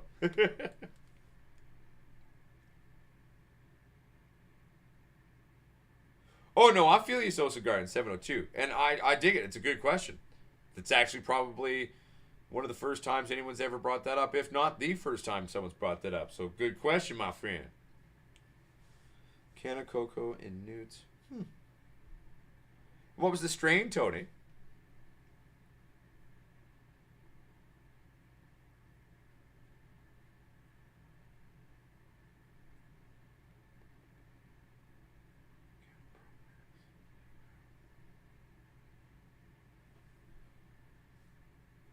Sorry, everybody. Just had a text come through to block the screen. um, Anyone else have any other questions? Oh, it's a lemon haze.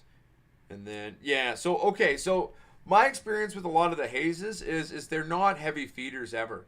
A lot of my indica-based things that I love, Kush things, they have big appetites. But anything hazy that I've played with over the years has always been a milder feeder. So yeah, I'm not necessarily surprised saying, if you went heavy on your feed on something like that, because in my experience, they're just not that hungry compared to other plants. So yeah, I could see if she doesn't want to feed the way you're feeding her, it could totally lock out or cause her to overwhelm herself and not go quite into the flower production you want. Makes sense though. It makes sense.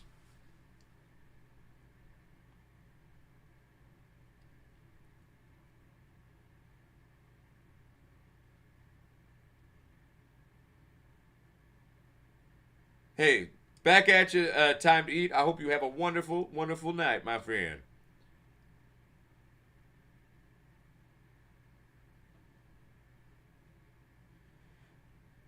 I use a lot of Epsom salts. Magnesium sulfate is a good time. But an actual product, though, no. In terms of what I've used, I just buy Epsom salts. Whoa. 2100 ppm, Tony. Wow. That's a solid runoff, bro. and that was for the lemon haze, you're saying? Wow.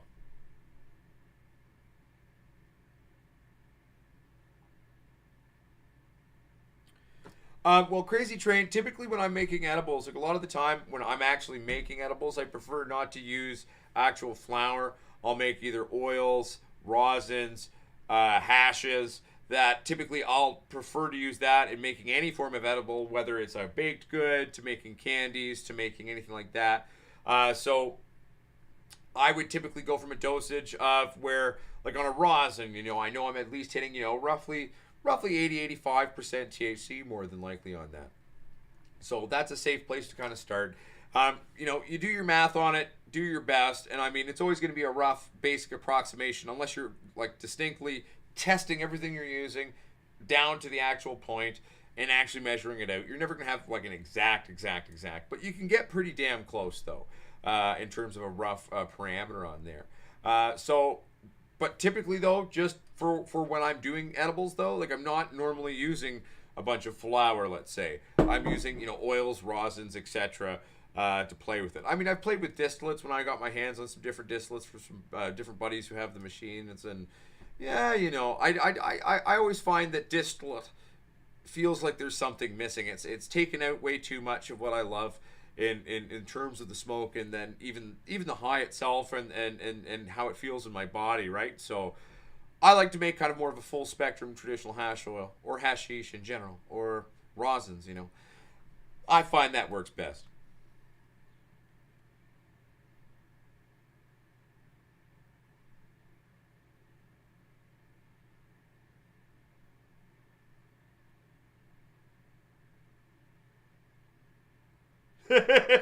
It's one way to stop time, Cannabuds. There's one way to stop time, my friend.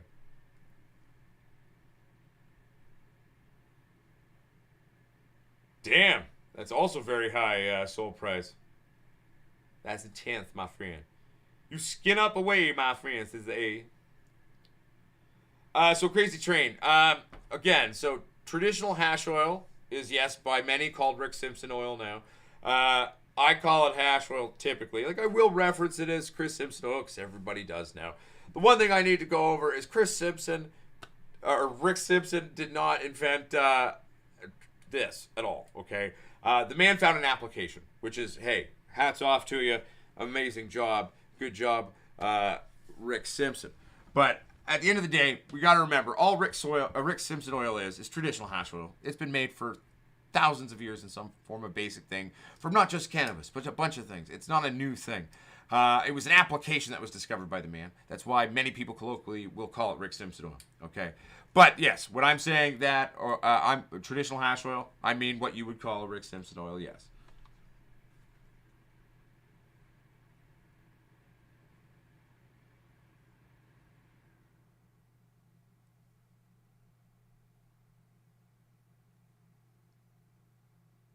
Right, the old stonard? I feel you, my friend. But yes, Crazy Train, 100%. So, what do I like in terms of edibles? Like, I used to do a lot. It's too much sugar for me to eat it now. But I used to make these like hard rock candies. There's a video with really bad audio on the channel where we go over how to make those, and we used a hash oil in those. I always really liked those. Those were great, but just too much sugar now, so I don't do those anymore. Now I just make my olive oil hash oil tinctures and just drop it under my tongue, and I'm happy and good to go. But yeah, like RSO, that way it goes great into a hash kind of, or not a hash cake, 'cause we're using hash oil, but a space cake, I mean. So like doing a traditional kind of chocolate brownie kind of type space cake thing is a good time. Love RSO in that, or hash oil in that, or hash.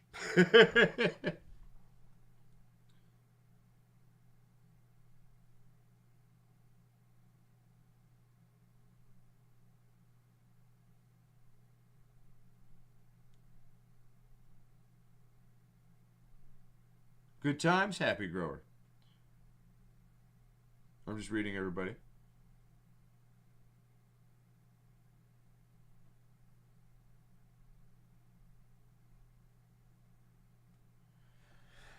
So Crazy Train, I mean, I wouldn't necessarily just eat it straight up that way. I'm a believer in sublingual absorption as the best way of ingesting, these types of oils. So sublingual absorption is the soft tissues in our mouth underneath our tongue. So how I like to do it is I don't even take the straight oil. I like to actually, so like if I have a little, tincture bottle like this one, let's say a 1 ounce bottle, I'll take maybe 1.5 to 2 grams of my oil, and then I'll mix that in with the milliliter size for that, or the 1 ounce of olive oil. Bind that all together, slightly kind of warm it. Obviously, I make sure the oil going in is decarbed, so we're good to go there. Then I just pour it into the bottle. I let it cool down, shake it up, and good to go. And I mean, that's one of my favorite things to do. And that just goes right under the tongue, and it absorbs through the soft tissues of your mouth, right into the bloodstream, right to the brain, then to the body. I mean, it feels great. And it's a much quicker effect than going through the digestive system and having to make sure it's bound properly to a bunch of fat as well to be able to be metabolized into our blood. So again, I mean, I'm a strong believer in sublingual absorption.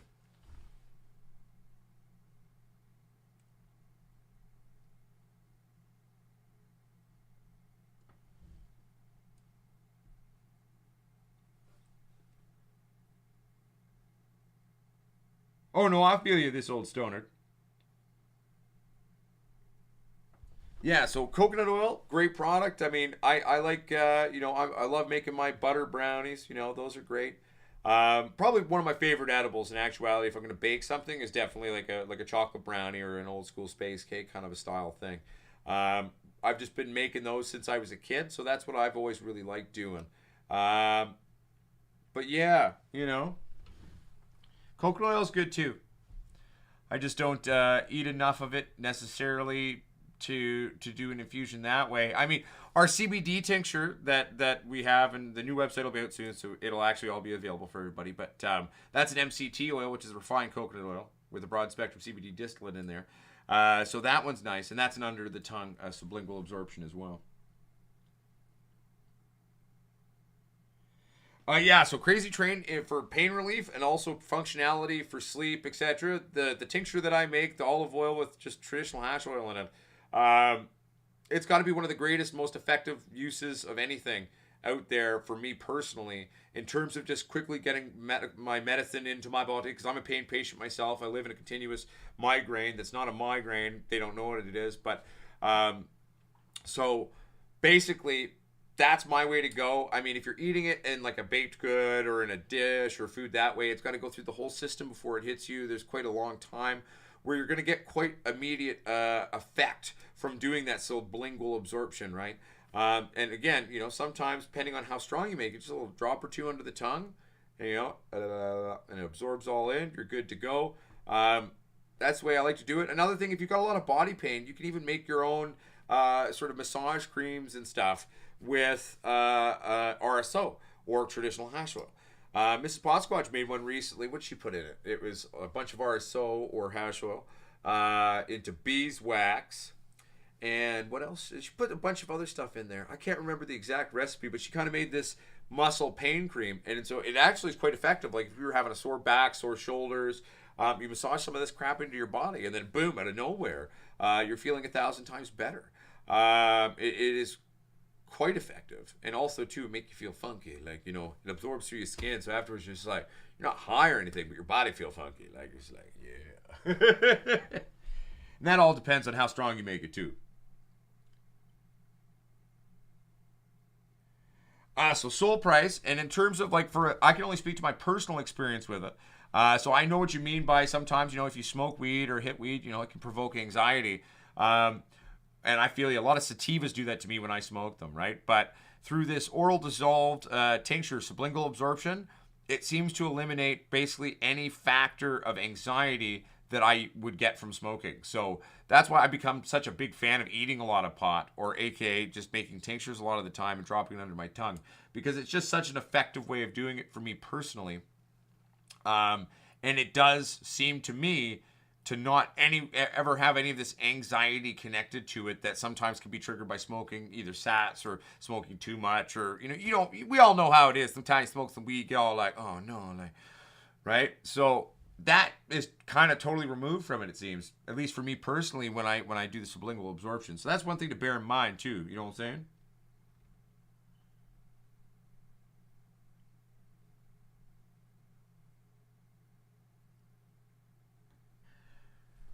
Well, y'all gonna need about 9 months, ganja naughty home mama. No, I'm just joking. Sure, I'll go get a tiny little baby. 1 second here. Bear with me. Oh, my ankles hurt. Okay, I'll be right back. I'll go find one that's willing to come say hello to everybody. Who wants to come say hello? Who wants to come say hello? You look pretty. There we go. This is a K-Tan by cheese. Okay, you're coming to say hi then. All right, everybody. We got one of the little babies here. I'll come bring it up. This is a Cape Town Kush by cheese. Just a cute little baby here.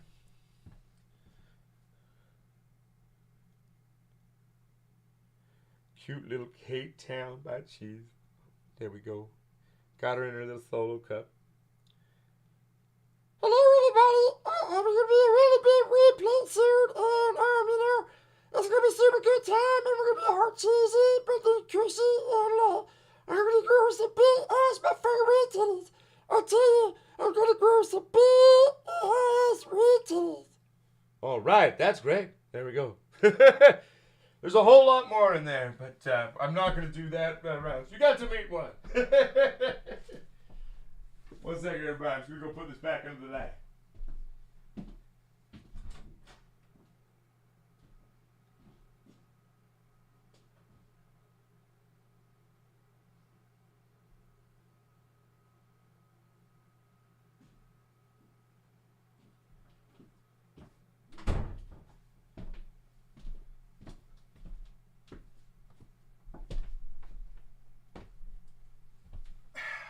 And we're back. Whew. There we go. And that's a very good point too, Greg, too. Like in terms of smoking pot, in terms of not triggering anxiety, like for me, when I was a kid, we were insane. We'd be hitting the bong, be hitting the third lung, depth chargers and all these different things and trying to hit it as hard and as strong as we could, just get fucked out of our heads. Well, I'm aging now, and it's like, that slow, continual smoke now, that subtle, slow, just throughout the day, man, like, all right, have a little bit there, put it down, do something, I'll smoke some more, slow and controlled, not giant-ass joints all the time. Like, hell, back, in high school, sometimes we'd roll like a half-ounce blunt, and, 10 of us would, we'd all throw down on this, right? Then we have this big old salad blunt. We go out into the alleys by the school, but far enough away that they wouldn't catch us, and we just fucking smoked this half-ounce blunt. Be gong showed out of our head, just obliterated. And we'd go back to school. We'd be sitting in class and just totally mind bent, like. 1 second here. I'm just reading now.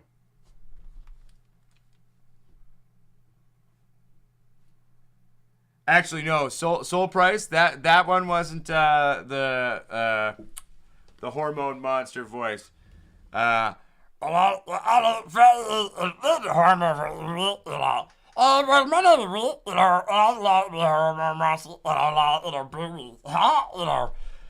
more like sound for the beast chirping now, you know what I'm saying? But, and then the voice I was doing there was more like a.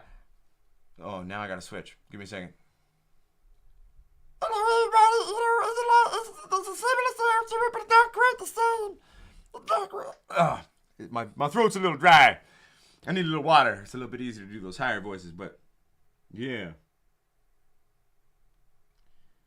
See, and that's dedication, this old stoner, my friend. That's called dedication.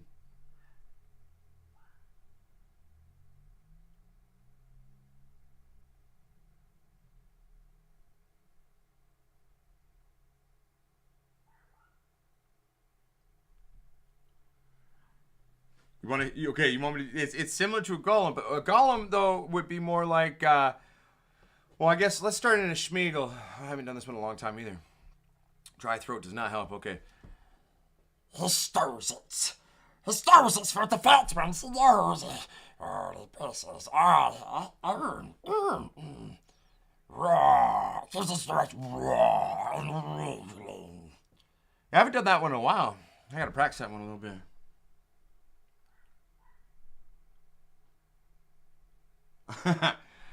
Scissor A, I can't really do Krusty the Clown. I actually don't do a lot of really impersonations.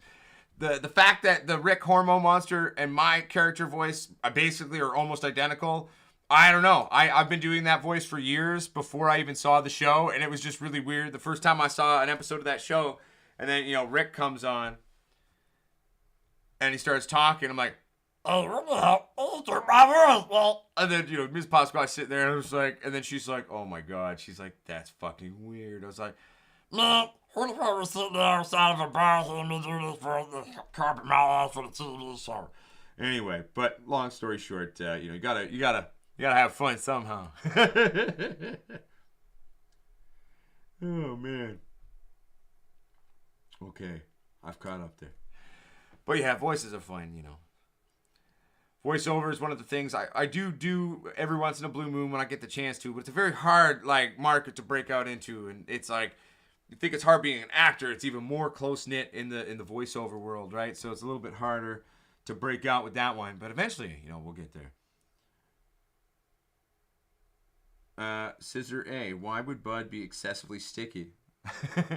Well, good genetics for one, proper nutrition, and lots of nice available sugars. A good grow has been done in unison with good genetics to then make a resinous weed titty, milky titty. Yeah. I don't know, man. Too sticky's not a bad thing in my mind, but I mean that's my humble 2 cents on it. I like it sticky, man. So yeah, Scissor A, basically genetics and how you treated it, and you did a good job growing it. That sticky icky, baby, exactly. But I mean, I wouldn't be worried about excessive stickiness personally. Oh no, my weed is too sticky. I mean, as long as it's not wet, I say go for it, Oh shit. But that was a funny, good question and a funny question. I don't think anyone's ever asked that before on the channel. That was a new one for me, and that was good. I liked it though. I enjoy new. Yeah, no, I wouldn't worry about it. It's just good genetics, good taking care of her while she's been alive.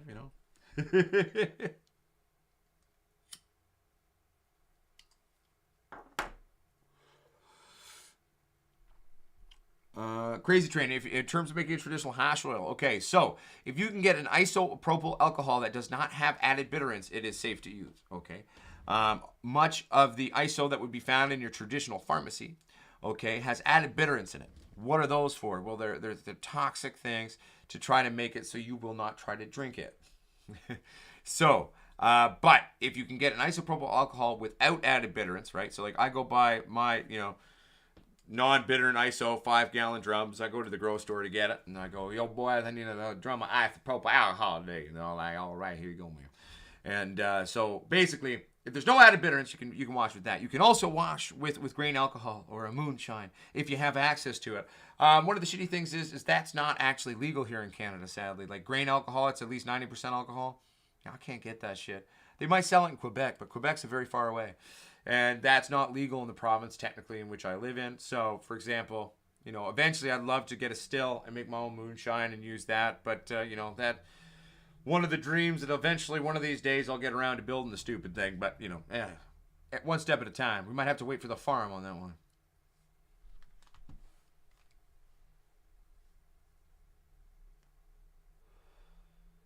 Yeah, and Robin Reckless, the pole set up and then trying to pull the tent over is my least favorite part of doing any tent. I've always found if you start at the bottom, get it mounted in the bottom and work from there is the easiest way to go, especially if you're doing it by yourself. That's normally my approach.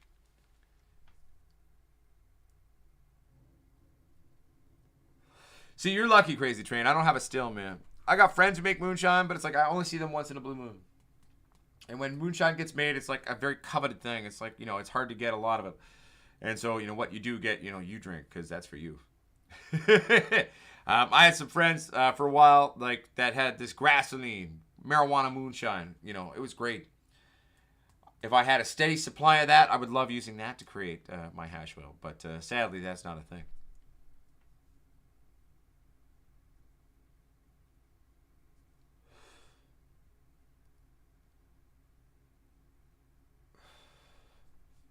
Crazy Train, if you lived closer, I'd want to try some of that.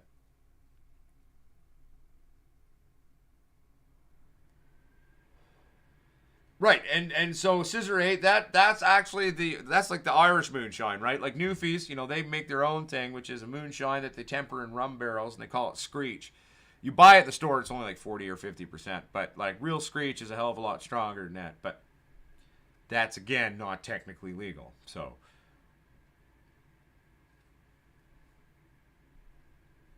Yeah, so this old stoner, the story of how I first met Grassoline, it was pretty cool. So when we got the new generator, I got it home, and I was like, I couldn't get the stupid bastard to turn on. Everything was good. It had oil in it. I had gas in it. Everything was good. I was like, why the fuck is this not turning on? I couldn't get it to go. So I was frustrated, so I called my buddy. He showed up on the channel a couple of times. We called him Biker Squatch when he showed up, but he was actually a red-sealed Harley mechanic, but also a grower. So we brought over some moonshine, which he called Grassoline. It's only made out of cannabis. So he walks in the door and he pulls it out of his coat and he goes, I have right here what we need to fix this. And I look at it and I go, what the fuck is that? He goes, dude, I call this Grassoline. It's marijuana moonshine. So we walk out back and he goes, all right, first for the doctor. So we took a swig and holy shit, man, it like evaporated on your tongue. It was epic. And then we poured a bunch of it into the gas tank just straight up and shook the bitch, and it fired right up. I was like, so it just needed a drink just like its daddy. But yeah, no, you can even run a Harley off this shit that they make. But yeah, it's pretty cool.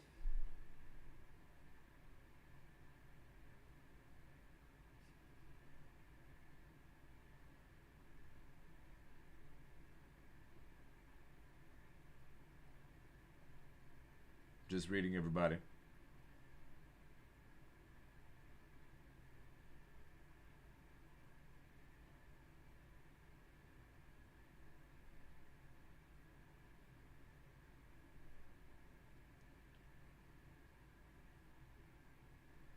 I know, it sucks, eh, Happy Grower?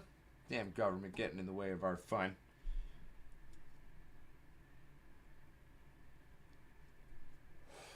But yeah, so long story short, Grassoline can be fun, everybody. You gotta be careful with that shit, though. It's very strong.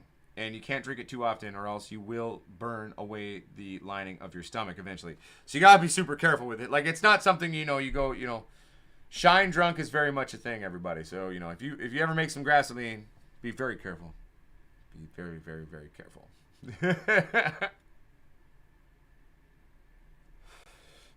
It's good. I liked it. But you gotta be like, you take a swig of that and you're like, oh, I gotta treat you with fucking respect or else I'm fucked.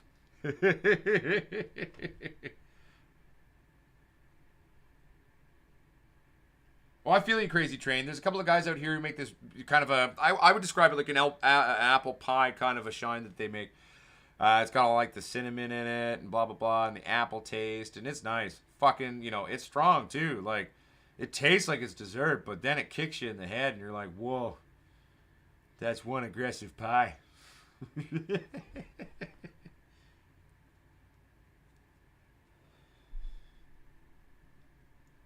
Hell yeah. Much love, Grow Big 207. I hope you're doing well, man. And I hope everything's good for you as well. Scissor A, Molotov. If you're using Grassoline for a Molotov cocktail, that's just a waste of good Grassoline, man. I wouldn't do that. I'd keep it for me.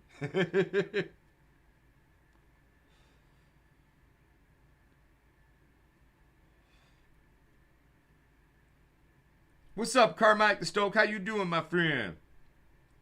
I'm just chilling, doing the show. We got the new babies going, my friends. So you're going to see all that coming to the channel very soon.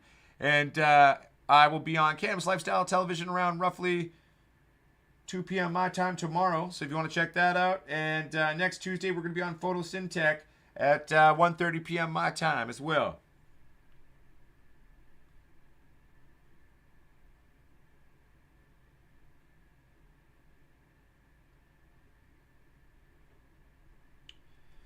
Yeah, well, it's a crazy train. It's a great thing to use, you know, your sugar trim and other things for to make that grassoline. You know what I'm saying? It's definitely one thing to do.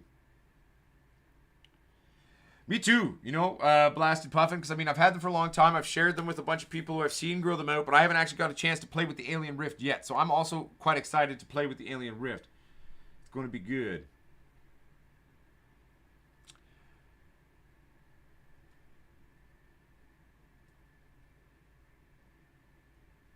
I'm just reading everybody. Hell yeah, Carmike the Stoke. Oh, and then also Christmas Eve, 'twas the night before Dankmas show. Remember that too, Carmike. All right. I just realized I'm falling behind on my schedule for the day of shit I got to get done. So everybody, thank you for tuning into the show. It's been a wonderful show today. I've quite enjoyed hanging out with everybody. Tune in tomorrow, roughly at 2 p.m. I'll be on the Camp's Lifestyle Television show. They're doing a fundraiser for a children's foundation that I can't remember the name of. I'm going to be there for the last little bit of the show. Tune in on Tuesday to Photosyntech. We're going to be doing a show there. And then remember, Christmas Eve, everybody. We got 'twas the night before Dankmas. And then we're also going to be making a Christmas sugar or butter cookie, wheat cookie episode. Wow, that sounded so... Oh, there's the title right there for that one. Jesus. But it'll be good. Yeah. Got the wee titties going. The little babies is growing. So we're going to have all that stuff flowing pretty soon. So stay tuned for that. And it's going to be a good time. Anyway, everybody, I got to go do a bunch of shit now. So remember, the true grower is the forever student. The true grower is not afraid to take risks. The true grower makes educated, stupid decisions. Keep an open mind, but keep your feet on the ground. Everything with a grain of salt. And remember, hands-on experience and experimentation is the best way to confirm or deny something you learn. Always be skeptical, but be open-minded. And have fun. That's the real thing of it.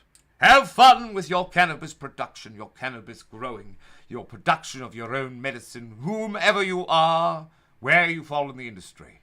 Never forget the variable of fun.